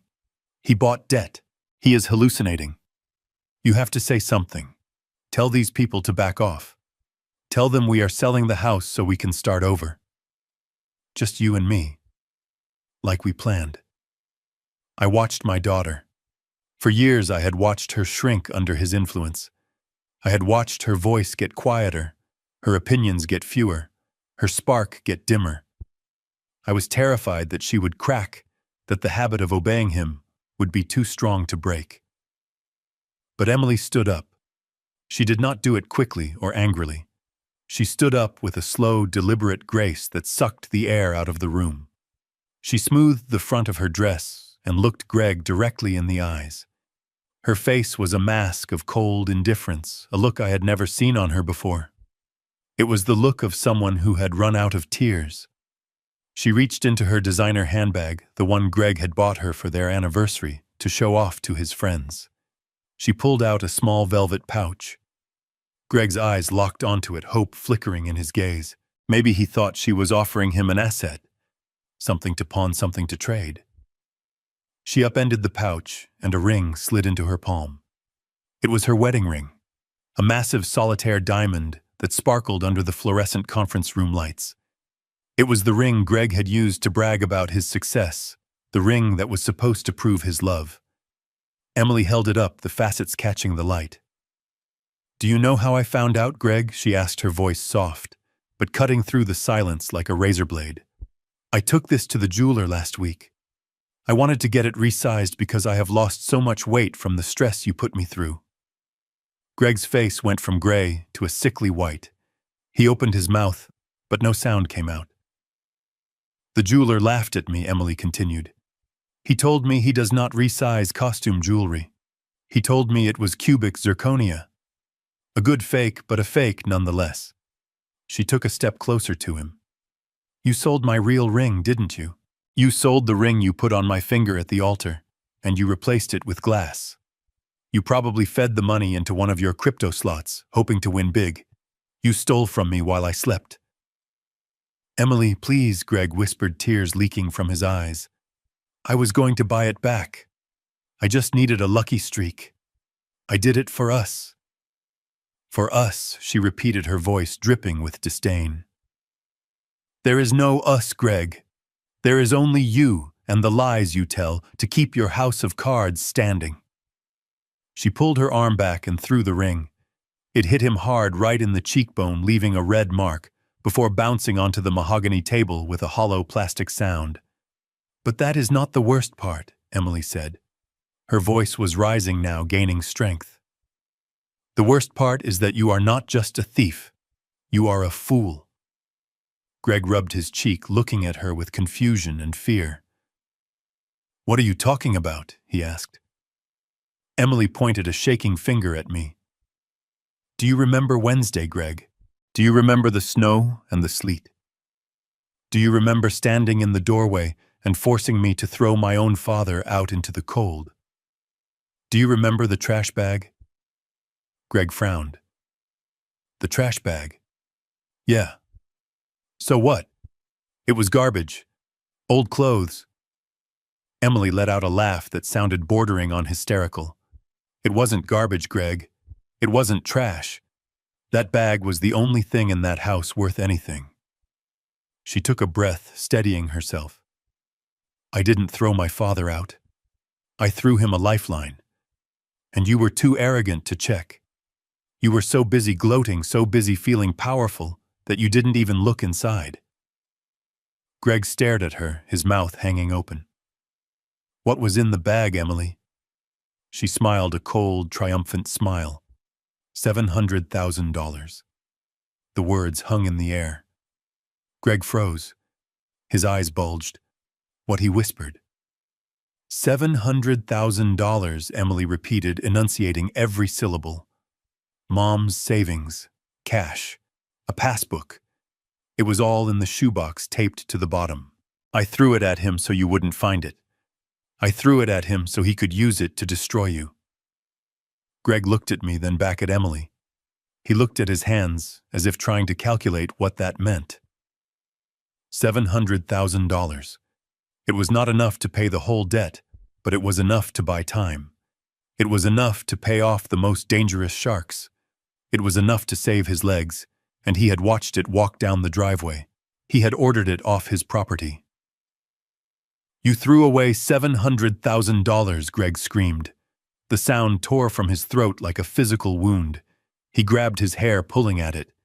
"You stupid witch! You threw away my money. That was my money. I am your husband. That was mine. It was never yours." I said, my voice low and dangerous. "It belonged to Martha. And now it belongs to the man who bought your life." Greg was hyperventilating. The reality of his failure was crashing down on him. He had held the winning ticket, and he had thrown it in the mud. The realization snapped something inside him. The veneer of the civilized businessman cracked and fell away, leaving only the desperate, cornered animal underneath. He let out a guttural roar of pure rage. He didn't look at me. He looked at Emily. He blamed her. In his twisted mind, she was the reason he was ruined. "You did this," he screamed, saliva flying from his mouth. "You ruined me." He lunged. He moved faster than I expected. He launched himself across the small space between them, his hands reaching for her throat. Emily screamed and stumbled back, tripping over her chair. I didn't think. I didn't calculate. I reacted. I had been holding my new walking cane, a sturdy piece of polished hickory with a heavy brass handle. I didn't really need it to walk, but Ben had suggested it as a prop to add to the image of the distinguished eccentric investor. Now it was a weapon. I stood up and swung the cane with all the strength of a man who had swung hammers for 40 years. I didn't aim for his head. I aimed for his legs. The heavy brass handle connected with Greg's shin bone with a sickening crack. Greg howled in pain. His legs buckled mid-lunge. He crashed to the floor inches from Emily, grabbing his shin and rolling in agony. "Stay down!" I roared, standing over him. The cane raised for a second strike. Emily scrambled backward, crawling away from him until she hit the wall. She was shaking, gasping for air. Greg tried to get up, his eyes burning with madness. "I am going to kill you," he hissed through gritted teeth. I brought the cane down again, hard, striking him across the shoulder, pushing him back down to the carpet. "You are not going to kill anyone," I said, my voice trembling with adrenaline. "You are done." Before he could try to rise a third time, the door burst open. 2 men in dark suits rushed in. They were not police. They were private security Ben had hired with my fund's ex-military guys who didn't ask questions. I had stationed them in the lobby, just in case, but Ben must have signaled them when the yelling started. They didn't hesitate. One of them grabbed Greg by the arm and twisted it behind his back, slamming his face into the carpet. The other placed a knee on Greg's back, pinning him down. "Secure," the first guard said, his voice calm and professional. Greg was struggling, screaming obscenities, cursing Emily, cursing me, cursing the world. But he was pinned. He was helpless. I leaned heavily on my cane, trying to catch my breath. My heart was racing. I looked at Emily. Ben was already at her side, helping her up, leading her to a chair in the corner away from Greg. She was pale, but she nodded to me. She was okay. I looked down at Greg. His face was pressed into the rug, his expensive suit bunched up, his dignity gone. He looked up at me with one eye filled with hate. "You can't do this," he spat. "I will sue you. I will sue all of you. This is assault." I laughed. It was a dark, humorless sound. "Sue me," I said. "Go ahead. Who are you going to hire, Greg? You have no money. You have no assets. You have a lien on your name that will follow you to hell. No lawyer will touch you." I crouched down slightly, leaning on the cane so I could look him right in the eye. "Listen to me very carefully, Greg, because I am only going to say this once." He stopped struggling. He looked at me, panting. "You put your hands on my daughter," I said, my voice dropping to a whisper that was more terrifying than a scream. "You tried to hurt her. That changes the rules." I tapped the brass handle of the cane on the floor, inches from his nose. "I bought your debt to control you. I bought it to save my house. But now the game has changed. You touch her again. You look at her again. You even think about her again. And I will not just take your money. I leaned closer. I will take your freedom. I have the evidence of the fraud. I have the evidence of the forgery. I have the recording of you planning to commit me. I have enough on you to bury you in a hole so deep the sunlight won't reach you for 20 years. Greg swallowed hard. The fight was draining out of him, replaced by the cold reality of his situation. I will hand that evidence to the district attorney personally, I continued. And while you are rotting in a cell, I will make sure every single inmate knows that you tried to hurt a woman. I will make your life a living hell. Do you understand me? I asked. Greg nodded slowly, his cheek rubbing against the carpet. Yes, he whispered. Good, I said, straightening up. I looked at the security guards. Get him up. Put him in the chair. We have paperwork to sign. The security guards hauled Greg into the smaller private office adjacent to the conference room. It was a sterile space with a glass table and 4 chairs, the kind of room used for signing routine contracts, not for ending a man's life. They deposited him into a chair where he slumped like a puppet with its strings cut. His expensive suit was rumpled. His hair was a mess, and his face was already swelling where my cane had connected. He looked nothing like the master of the universe he had pretended to be just 3 days ago. Ben followed us in and closed the blinds with a snap, shutting out the prying eyes of the title company staff. He placed a fresh stack of documents on the table. Emily stayed in the other room. I did not want her to see this part. This was not a negotiation between a husband and wife. This was an execution, and I was the headsman. I sat opposite Greg, leaning my cane against the table. I took a moment to just look at him. I wanted to remember this face. I wanted to remember the fear in his eyes, so that I would never ever let myself be fooled by a smile like his again. Here is the situation, Greg Ben said, standing at the head of the table like a judge delivering a verdict.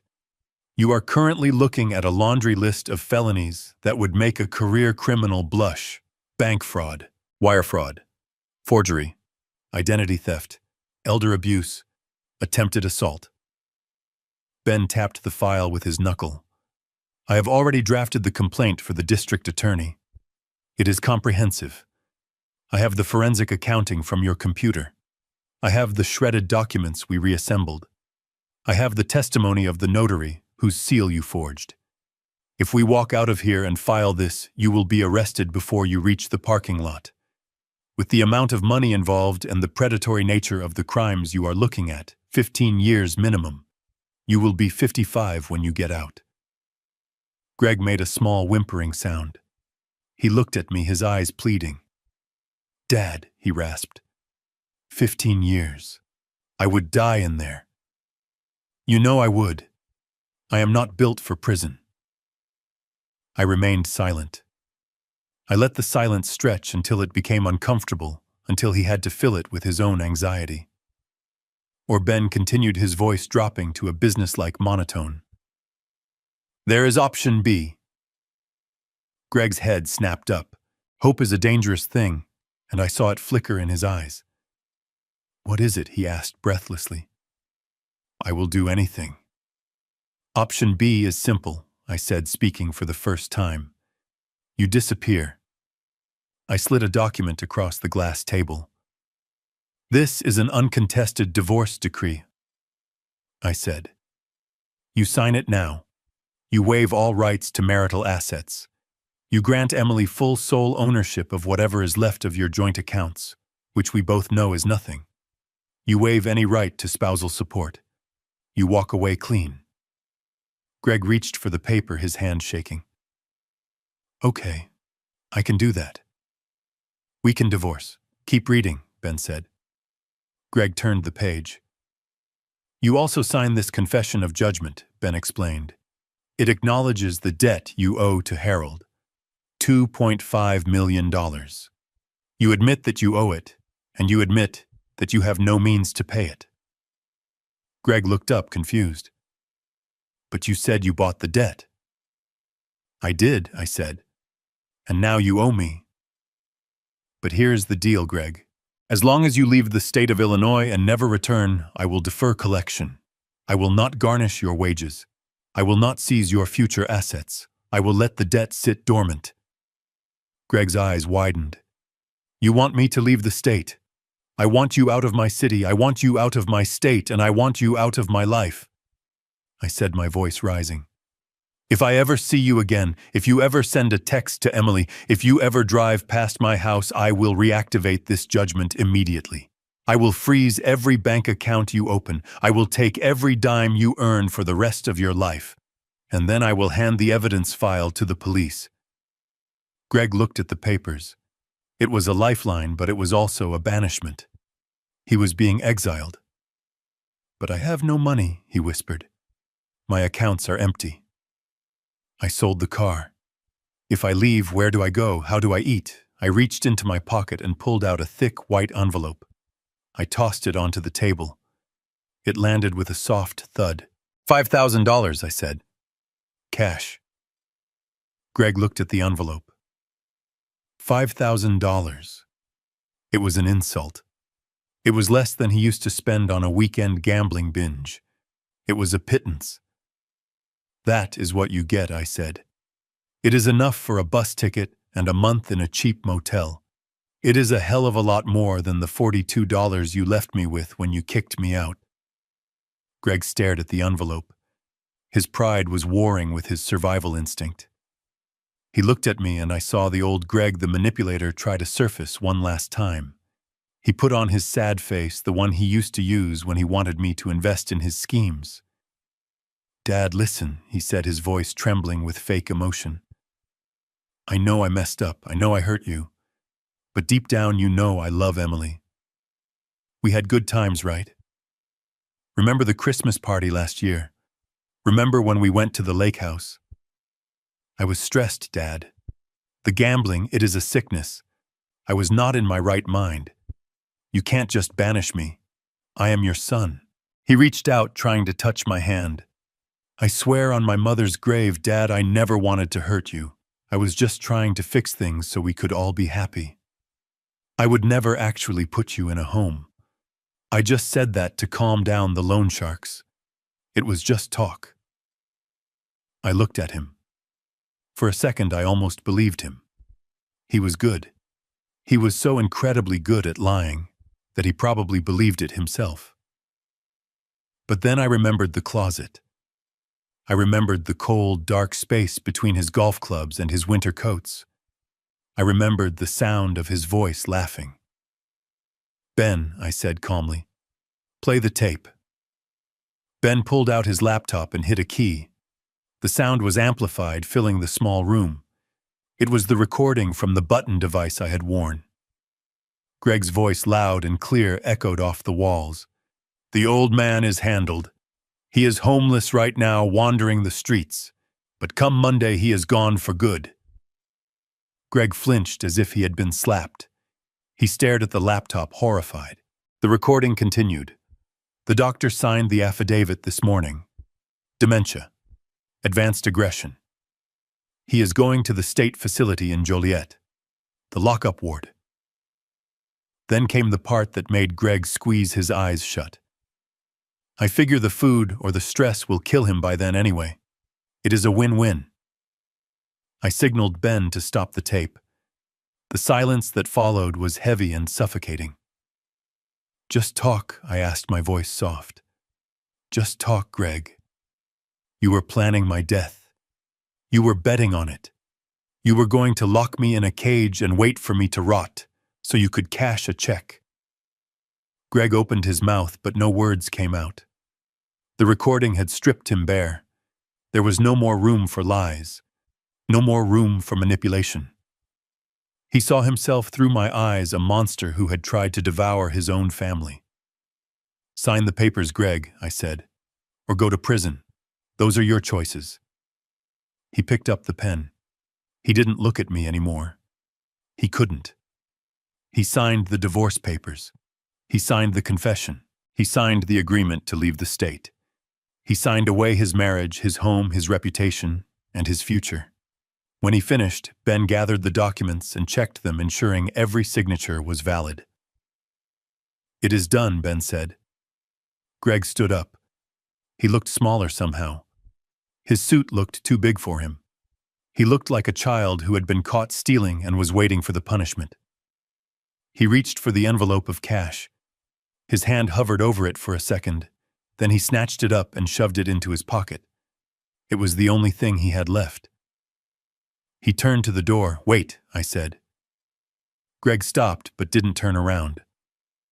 "You are forgetting something." Ben walked to the corner of the room and picked up an object that had been sitting there unnoticed. It was my old leather suitcase, the one Greg had thrown into the slush 3 days ago. The leather was still stained with watermarks. It was scuffed and battered. I had asked Ben to bring it. I had emptied it of my clothes and Emily's money. Now it was empty. Ben held it out to Greg. "You threw this at him on Wednesday," Ben said. "It seems fitting you should take it with you." Greg looked at the suitcase. He understood the symbolism. He understood the symmetry of it. He had tried to turn me into a homeless vagrant, and now he was the one leaving with nothing but a beat-up suitcase and the clothes on his back. He took the handle. His grip was weak. "Get out of my sight, Greg," I said. He opened the door and walked out. I followed him, not because I wanted to, but because I needed to see him leave. I needed to see the end of it. We walked through the main office of the title company. The employees stopped what they were doing and watched. They saw the man who had walked in like a king, walking out like a beggar. They saw the bruise on his face, the limp in his step, the cheap suitcase in his hand. He pushed through the glass doors and stepped out onto the sidewalk. The wind caught him, blowing his hair into his eyes. He shivered. He didn't have a coat. He had left it at the house and he was never going back there. He stood on the corner for a moment, looking left and then right. He looked lost. He looked like a man who had woken up in a nightmare. I stood in the doorway watching him. I felt a strange hollowness in my chest. This was victory, but it didn't feel like triumph. It felt like surgery, necessary, painful, and leaving a scar that would never fully heal. A taxi pulled up and Greg hesitated. He touched the pocket with the $5,000. He probably realized that a taxi ride would eat into his survival fund. He waved the taxi away. He started walking. He walked toward the bus station, the same way I had walked 3 days ago. He disappeared into the crowd of commuters, just another gray figure in a gray city. I watched until he was gone, until I was sure he wasn't coming back. Ben came up beside me. "He is gone, Hal. It is over." I nodded. "It is over." But as I turned back to go find my daughter, I knew that for Greg, the nightmare was just beginning. He had the money I gave him, and he had his freedom, but he also had a target on his back. The loan sharks I had paid off were gone, but Greg didn't know that for sure. He would spend the rest of his life looking over his shoulder, wondering if the shadow behind him was a bill collector, or a hitman, or the FBI agents I had mailed the hard drive to. I had given him $5,000, but I had taken his peace of mind, and that I decided was a punishment far worse than prison. I walked back into the warmth of the building, ready to take my daughter home. We had a lot of cleaning up to do. The drive back to Naperville felt different than any drive I had taken in 40 years. The gray sky had cleared, revealing a pale winter sun that made the snow on the lawns sparkle like diamond dust. I drove the battered Ford Taurus up the driveway, the same driveway where I had been humiliated just days before. But this time I did not feel shame. I felt a profound sense of reclamation. I parked the car and turned off the engine, letting the silence of the cul-de-sac wash over me. It was not the silence of abandonment anymore. It was the silence of peace. Emily was sitting in the passenger seat, clutching her purse with both hands. She looked exhausted, her makeup smudged and her shoulders slumped, but the tension that had defined her posture for 3 years was gone. She looked at the house, then at me, and for the first time since this nightmare began, she offered me a genuine smile. It was small and fragile, but it was there. We walked to the front door. The lock was the same, but the feeling of turning the key was entirely new. I pushed the door open, and we stepped inside. The house was quiet. Greg had taken his personal items, his expensive gadgets, and his ego, but the bones of the house remained. The oak floors I had laid down myself 30 years ago gleamed in the afternoon light. The crown molding I had installed when Emily was in high school still framed the rooms with elegance. It was empty, in a way devoid of the frantic energy Greg brought to everything, but it was also full.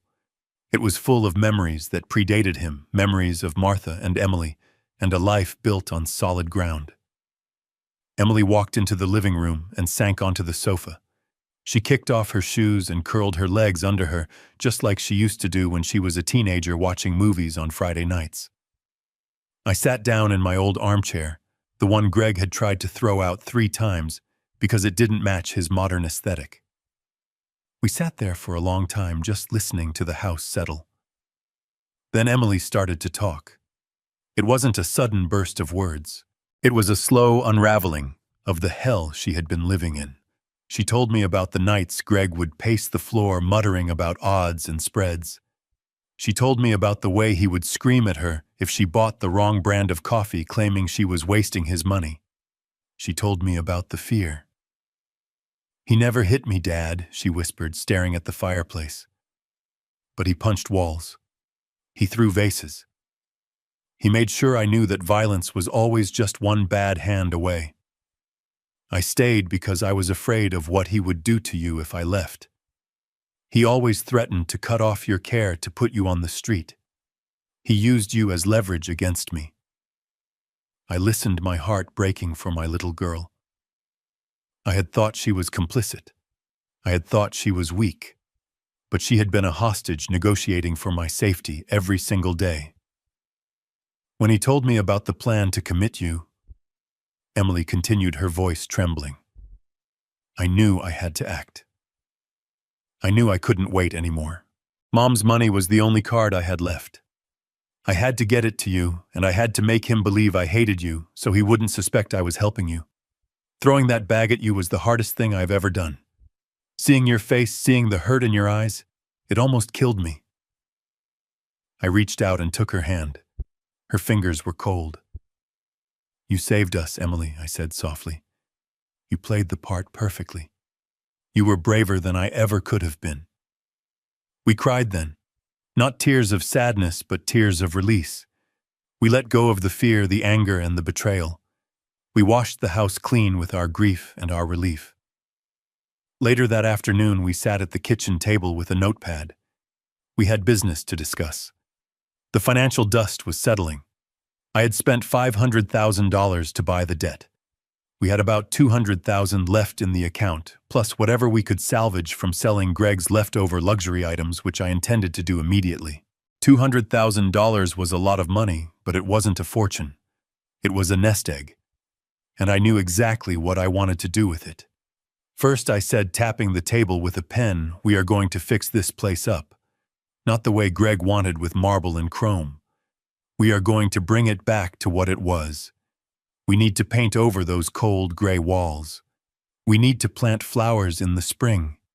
We need to make this a home again." Emily nodded, wiping her eyes. "I want to paint the kitchen yellow." Mom always wanted a yellow kitchen. "Yellow it is," I said. "But there is something else," I continued. "I don't want to just sit on this money. This money came from Martha. It came from her foresight and her love. It saved us from a predator. I think we should use it to save others." Emily looked at me, curious. "What do you mean?" "I realized something this week," I said. "I realized how easy it is for people like Greg to prey on people like me. Older folks who are trusting, who are grieving, who are maybe a little slower to catch on to technology. If I didn't have you, if I didn't have Ben, I would be in that asylum right now." I took a deep breath. "I want to start a trust, a small foundation. We can call it the Martha Bennett Fund. We can use the money to help seniors who have been victims of financial fraud. We can help them pay for lawyers. We can help them keep their homes. We can give them a fighting chance." Emily smiled, and this time it reached her eyes. It was the smile of the woman she was meant to be, before Greg dimmed her light. "Mom would love that," she said. "She would be so proud." "And I know just the man to run the legal side of it," I added. The next day, I drove back to the Shady Oaks retirement community. I found Ben in the cafeteria poking at a plate of scrambled eggs. He looked bored again, the fire from our adventure fading. I sat down across from him and placed a folder on the table. "Well, what is this?" Ben asked, eyeing the folder suspiciously. "It is a job offer," I said. Ben laughed, a dry, rasping sound. "I am retired Hal. I am 80 years old. My law license is dusty." "Dust it off," I said. "I am starting a foundation, Ben, to help people like me, people who get scammed by their families. I have the seed money, I have the mission, but I need a shark. I need someone who knows the law, who knows how to fight, and who isn't afraid to get his hands dirty." Ben looked at the folder. He opened it and read the outline I had drafted. I watched his face. I saw the boredom dissolve. I saw the purpose return to his eyes. "You can't pay me," he grumbled. "I can pay you in purpose," I said. "And I can promise you better coffee than this sludge." Ben closed the folder and tapped it with his finger. "I will need an office," he said, "and a computer that actually works, and a budget for private investigators." "You got it," I said, grinning. "Welcome to the team counselor." Driving home that evening, I felt a sense of completeness I hadn't felt in years. I had a mission. I had my friend back. And I was going home to my daughter. That night, for the first time in 3 years, we had a real dinner in the dining room. There were no caterers, no expensive wine, no pretension. Emily made a pot roast with carrots and potatoes just the way Martha used to make it. The house smelled of rosemary and thyme and warmth. We sat at the table, the same table where we had celebrated birthdays and holidays for decades. The empty chair where Greg used to sit didn't feel like a void. It felt like a space that had been cleared of a noxious weed. We ate and we talked. We didn't talk about debts or lawyers or prison sentences. We talked about the garden. We talked about painting the kitchen yellow. We talked about Ben and the new foundation. We laughed about the time Emily tried to cut her own bangs in the 3rd grade. For the first time in forever, the house wasn't a fortress of secrets. It wasn't a stage for Greg's ego. It was just a house.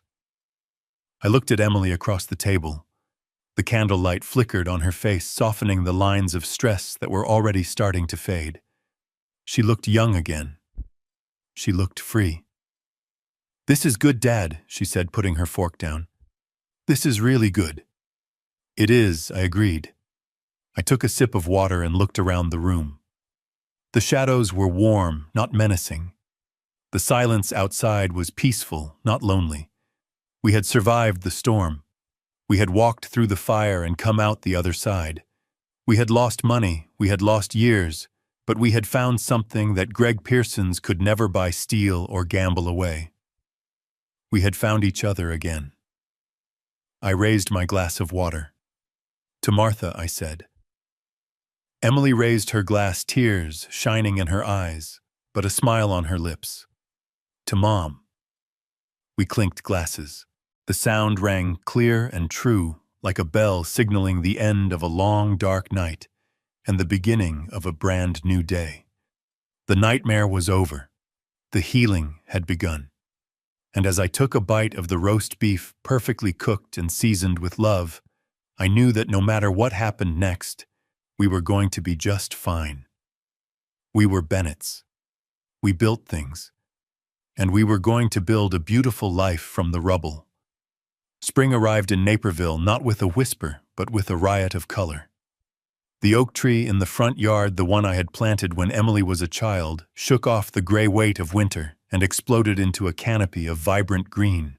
The flower beds that had been buried under the snow where Greg had thrown my suitcase were now teeming with the tulips and daffodils Emily and I had planted together. I was on my knees in the dirt, trowel in hand, enjoying the feeling of the sun on my back, when a sleek black Mercedes sedan pulled up to the curb. It was not a car I recognized. For a split second, my stomach tightened. I thought maybe it was the loan sharks. Maybe the debt I bought had a tail I didn't know about.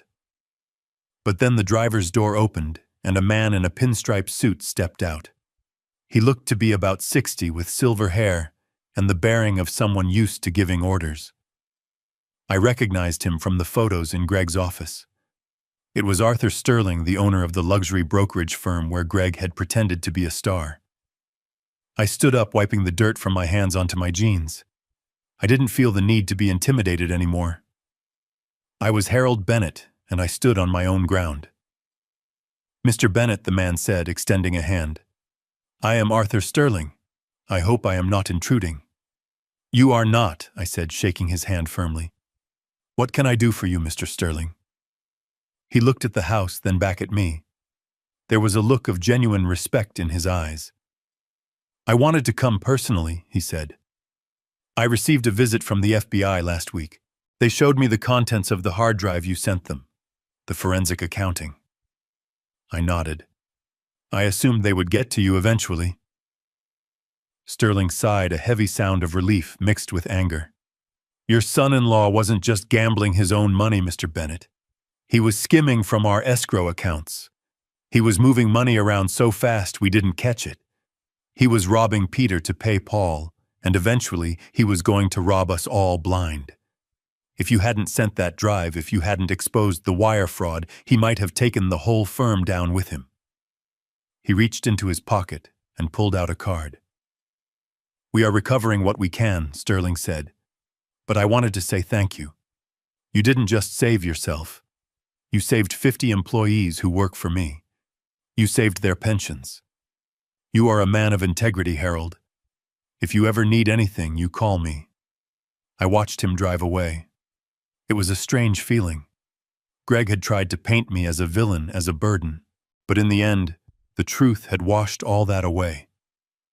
I wasn't the villain. I was the one who stopped the bleeding. 2 weeks later, on a rainy Tuesday afternoon, Ben Stone sat at my kitchen table. The kitchen was no longer the cold, gray mausoleum Greg had insisted on. It was bright, sunny yellow, just as we promised. The smell of fresh coffee filled the air. Ben looked younger these days. The work at the Martha Bennett Foundation kept him busy. He had a purpose again, fighting for seniors who had been scammed, and he was terrifyingly good at it. But today his face was somber. He placed a tablet on the table and slid it toward me. "It is done," Hal Ben said softly. I looked at the screen. It was a mugshot. Greg Pearson's looked 10 years older than the last time I saw him. His hair was thinning, his face was gaunt, and his eyes were dead, empty things. He was wearing an orange jumpsuit that clashed horribly with his pale skin. "Where?" I asked. "Las Vegas," Ben replied. "He tried to run a credit card skimming operation out of a motel room off the Strip. Stupid. Desperate. He got caught using a cloned card to buy gas. When they ran his prints, the federal warrants from Illinois popped up like fireworks." Ben took a sip of coffee. "He is being extradited back here to face the fraud charges plus the new charges in Nevada. The DA is not offering a deal, Hal. With the amount of money involved and the predatory nature of the crimes against you, he is looking at 20 years, minimum." I stared at the picture. I looked for any trace of the man who had married my daughter, the man I had welcomed into my home.